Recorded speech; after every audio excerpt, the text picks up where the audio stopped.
Good morning or afternoon. I'm not sure what time this is going to go up, but it'll be somewhere in that time range, which doesn't really matter because I have a worldwide audience. Now, I have got a lovely video, and this is a video I like making because it's about British knives, of which I am a part of.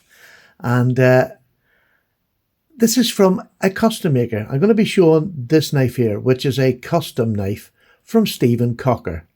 But I need to tell you a little bit about Stephen Cocker. He's one of the very few little messers left in Sheffield, and he works for the Egginton Group, Egginton Group. And they're in Sheffield, and they're a well-established company in Sheffield, and they make knives under the name of Joseph Rogers, George Wolstenholme, to name just two. But there's other ones they do, but they're the most prolific ones that they make for. And I've recently got into them, and I've been very fortunate. I've had a couple that they have sent me to review, and I have a couple that I paid my own money for. These are my, I believe, there's another one. This one I got for free off them. This is just their standard stag version, which is a beautiful knife. Different colour stag, very much more in the sort of British stag. I'm not sure where it comes from, but it is beautiful. And it's, look at that, there's a good bit of stag on there. It is beautifully, the bolster is just gorgeous on it. This is the Joseph Rogers signature. They're patented. There we are. This is a Joseph Rogers, and that's the two patented mark, the Maltese cross and the star. And there's a whole history behind that as well. But this is a lamb's foot, and this is a real gentleman's lamb's foot. It's thin, it comes down to a narrow blade, great for all sorts of EDC tasks. Just a beautiful knife. Stunning little knife. Well, fit and finish is good.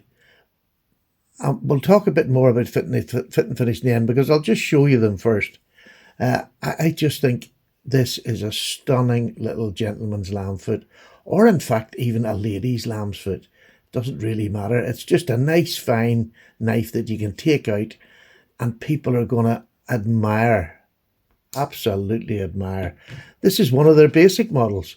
This can come just in wood, or I think this one's actually some form of plastic. This is an older one, slight dipping of the scales there, and the slight a little bit of gapping there. It actually is not as bad as it looks. This is more stepping than it is. If I just show you, there you are, you can see the stepping. It's just a little bit of stepping. But these knives are not expensive knives at all. I mean, this knife is, very, very reasonably priced. And you can go on the Egginton Group, and they've got all these on there, and you can order the knives from them. This is an older model. This has been well used. I've had this for quite a while now. I have used it. I have sharpened it. You can see the amount of blade. It's a lovely knife to carry as an EDC knife. Very basic. But they also this year have done special editions. Now, I bought this one myself. This is from to celebrate the Cutlers Association. You can see there from 1624 to 2024. You've seen this beautiful burl wood dyed. It is beautiful, and this green color is on the flag of the Cutlers Association in Sheffield. It really is a beautiful knife that Stephen sort of brought back. It is, you can see the similarities between these two. You can see that similarity. So he wanted something that was traditional like that is, and part of their history. Very simple, but very beautiful design. And this one obviously is a bit more expensive than that. And this will only be made during this year. They still have some of them on their site, that are already made up and ready. You can go and get one. It is stunning. Stunning. And then the recent one that I've just been given is this one here. And look at that. This just show cover is stunning. Absolutely stunning. Just gorgeous. Fit and finish in this, really nice. But this isn't expensive. This one's about 220, I think. But it was, and again, this is only going to be made this year, as far as I'm aware. It's just a real special edition. You have that IXL on the bolster down there and on the blade, and these are all highly polished, which it annoys me, the fingerprints, but yet when I rub them off, I get such pleasure looking at the blade and how well it's finished. It's one of those conundrums. You're just going to have to put up with it. But this is beautifully made, and this is in the gunstock pattern. Again, fit and finish is really fairly good. Beautiful knife, and it's got oil the joints, going back to the old style of Wolstenholme, George Wolstenholme, that he always put on his blades.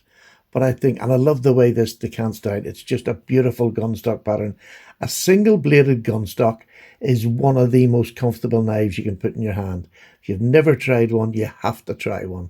They are truly different. I love the long pull again on this. The centering on all these, that was slightly off. This one is centered. This older one is centered, and this one is centered. All good centering. All good centering. And I absolutely adore these. This is one you have. This is another. This is my first Stephen Cocker custom. I only have the two of them. There will be more. This is the first one I got off him. You've seen this in my channel. I've done it many times. This is wood that's been dyed and jigged by Stephen himself. I adore this knife. This is the nicest wooden handle knife that I have, without a shadow of a doubt. Beautiful knife. Good, sturdy lockup. Nice blade. And I have sharpened this as well, so it has got a bit fatter up there, but the metal itself was a bit thicker up there, so I just went ahead and sharpened it because it's a user. I mean, these are in the price range. Stephen Cocker's Customs, for just as run-of-the-mill custom, is around the £100 mark. Now, for a completely handmade knife, using old machinery, because this is one thing they take pride in their George Wolstenholme. They're using old machinery that dates back a long time. Now, there's all different ages of it, but it's old machinery, old tools. It's made in the traditional way by hand. That's the one thing you've got to just put in your mind. This is not like a high-end £400 knife that's made by a custom maker in flashy materials. These are not. They're all very basic materials, kept in that way because it's the old Sheffield way. It's what they're trying to do. These companies over here in Sheffield are trying to reproduce as best you can with more modern machinery. But when I say modern, it is positively ancient compared to a production line knife that's made. These are made with proper modern materials. You're having to use your hand to finish them. They are genuinely time-served cutlers who run the shops. Stephen is a time-served cutler. In fact, he's the sort of manager of the Egginton group. He designs a lot of knife. He brings patterns back rather than design. He brings patterns back and sometimes adjusts them a little bit in his own customs. But I just think this is a beautiful Barlow knife. And again, beautiful. This is from Stephen. I've had this a few years now. But this one, let me just show you this knife. We'll have a quick look at it. Look at that bone. This is dyed bone. There you can see where the dye is. It's dyed bone. But look at that jigging. That looks like that jigging could be 100-year-old. It is beautiful. All the peaks have been softened. It is random, which is the best form of jigging in my eyes. I'm not really into this pattern jigging. This sort of jigging done by hand is a real dying art. I mean, you tell me how many other ones you've seen that are done by hand, because when you do it by hand, the first thing that stands out when I look at it and say, oh, that is just a bit of time that somebody has spent and made this knife special. I adore it. It's got a lovely serpentine sort of shape on it there. You can see that it's not just a completely flat knife, but it is beautifully done. The larger bolt strap here hides the tang. So you've got a hidden tang on the top and a hidden tang on the bottom blade. It's a two-bladed knife. I would call it a half Whittler. But Slick Slicers kindly pointed out to me this pattern was designed by Lord Wharncliffe. There you go. If somebody handed this to me with the two blades open, I would have said, oh, it's a half whittler, because it's the sort of shape that a half whittler is. But this pattern is from Lord Wharncliffe. And there we have this beautiful, stocky little Wharncliffe there and a pen blade. It is just a beautiful pocket knife. I adore it. It is just lovely. This is, now, if you hear we all talk about Sunday carries. This is a perfect Sunday carry. Stick it in a lovely maroon slip and just bring that in and out of your suit or your pockets, your jeans. I don't care where you carry it. This knife can carry itself wherever you take it. It is really, really beautiful. Now, let's be, have to be upfront and honest, about everything.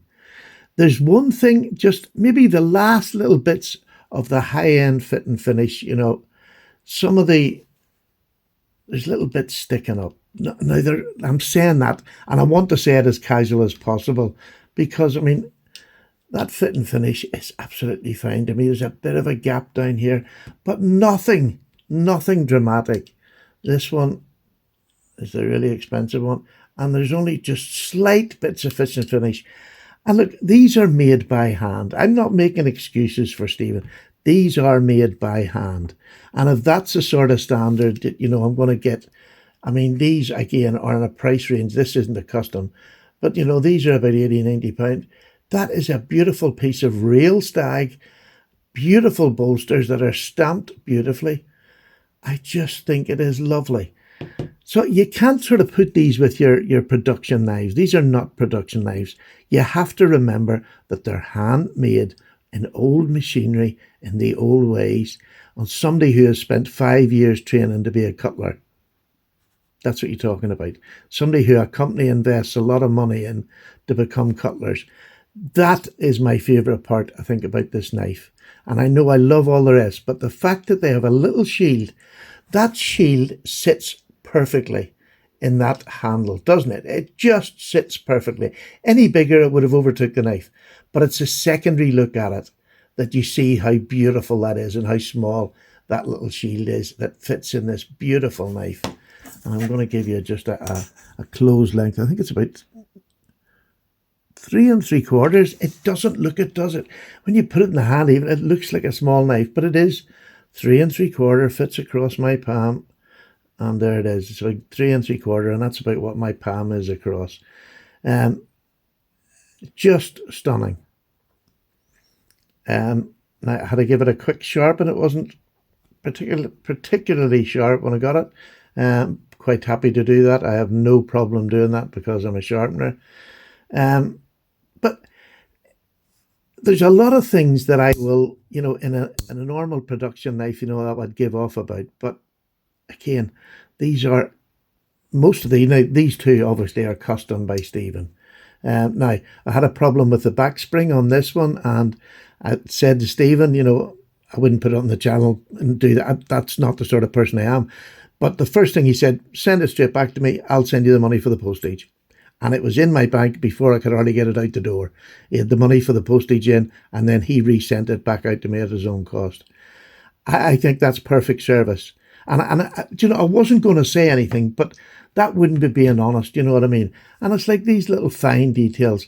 This is a little bit proud at the side. This dips a little bit. But heavens above, look at the overall beauty of that knife. I can live with the tiny little imperfections. The mating of the bone to the shoulders of the bolster and the end cap is just beautiful. See, this is what makes this knife mine. It's mine. The bolster is a bit shorter on this side and a bit longer on that side. I could give two monkeys because the fit and finish is perfect. And when you come round this side, it's not so bad. It's a bit of a thinner bolster. But these are all handmade. They're all pinned. They're all made to fit this knife. They're made specifically for this knife. Beautiful. So, tiny imperfections, but you just got to remember And it's not an excuse. It's just these are made with old materials. And they're made by people who serve time and put these knives together with love. And that's what gives them soul. These are my soul knives, my Ashley Harrisons. Stephen Cocker now has become one of my, another favourite custom maker. This knife just takes me to fair. I just absolutely adore it. Again, a just beautiful Ramsfoot. Warncliffe is just a beautiful little work knife. It's big enough. It's big enough to do most of my tasks. The blade stock is not thick, but you can see here it is a fairly substantial bit of blade stock for a small, stocky knife that will do most of your day's work. Overall, it is 2 inches overall with a cutting edge of about 1 3/4. Again, you have 2 blades, but that is just, and in the hand, it is so comfortable because it's a little small pen blade here. There's nothing in the back at the front. There's nothing that's going to nip you at the front when you put it up. Listen to that. Absolutely beautiful snap. Look how well they are in there. Just really lovely, Stephen. Thank you so much. And I really do wish the Egginton Group every success. They really are up in their game, and they're making fancier knives. And they've probably done it for years. I'm just new to them. This is from Stephen, and I thoroughly love this new knife, and it's a prominent part of my collection. But these other knives that the Egginton Group are doing, you have to go and have a look at them. This one's an expensive one. These other ones are around the £100 mark, but they are beautiful knife, and there's right down to the basic. So I've got a really good collection of, basic right up to their high-end knives. And I mean, this is one of their high-end knives, which is a special run. And they do sprint runs like this every now and then. Go and check them out. Check Stephen out. I'll put his contact down below on Instagram. You can send him a message and see if he'll make you a custom in a design that you can choose or pick from him. And but also the Egginton Group, please go and check them out, because they make some beautiful knives, from the basic to the flashy to the very flashy. But again, I can't remember what that was. I think it was about 100 I can't remember. I'll be making it up. It doesn't matter. It's it's over 100, but it's just worth it, because this company, the Cutlers Association in Sheffield, has been going non-stop from 1624 to 2024. It has never been changed, didn't miss a year. It just has always been going. That's a rare thing in this world, something that has been going for 400 years. So you get a bit of nostalgia, that bit of history. It's all there, in one factory. So I highly recommend you go and have a look at them. And again, sometimes when you get these type of knives, you just have to remember where they're being made. They're made in little small studio type places where everything is sort of stepping back, to the beginning or the mid-century, last century. I mean, and the machinery is that old. And it's just lovely. It's nostalgia. And these warm the cockles of my heart. So there you go. Stephen, thank you very much. And for so kindly taking it back without any fuss, refunded my payment, sent it back out to me again. That's what makes me go back for more. When you can get a maker, and he's a rushed man. You've no idea. He's rushed, and he works long hours. So, I mean, I really appreciate that. It was just nice. It gets done. There's no hassle, no fuss. He just absolutely done it. Sent me back the knife completely as I wanted it. There you go. Take care. Paddy's away for a wee cup of tea. And I've only done a 20-minute video. Oh, I'm a speedster. Take care.